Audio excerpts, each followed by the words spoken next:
چیونٹی کی طرح محنت اور کفایت شاعری کو اپنا لیں۔ انسان کے اطوار اس کو گنہگار نہیں بنا سکتے جب تک اس کا دل گنہگار نہ ہو۔ دنیا میں جو بندہ آزاد نہیں، موت اس کو آزادی دیتی ہے۔ تمام احسانوں سے افضل وہ ہے جس کے پیچھے احسان کا اظہار نہ ہو اور نہ ہی اتنا نرم بن کے نچوڑ لیا جائے۔ پیٹ جب بھر جاتا ہے تو دوسرے تمام اعضاء شہوت کے بھوکے ہو جاتے ہیں۔ کام کے ساتھ توکل کرنا بہتر ہے بنسبت خلوت کے جس میں کوئی کسب نہ ہو۔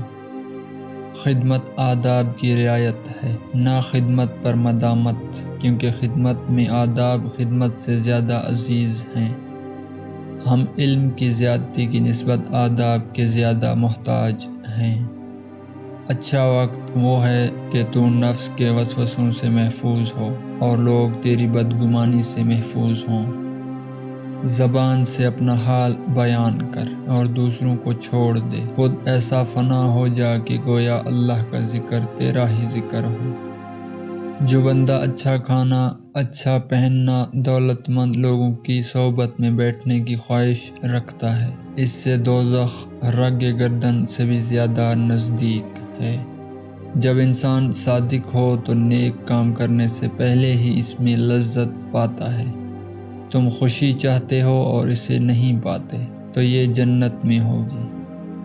بے موقع احسان کرنا ظلم کرنے کے مترادف ہے۔ جب شمار کرے تو کثرت سے تیرے بھائی نکل آتے ہیں، لیکن مصاحبے میں تھوڑے ہوتے ہیں۔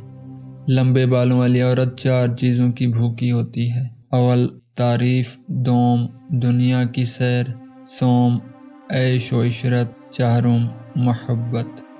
آزادی کا مطلب یہ نہیں کہ اخلاق اور مذہب کی پابندی نہ کی جائے۔ ضرورت ایسی بھاری چیز ہے کہ سب چیزوں پر غالب آ جاتی ہے۔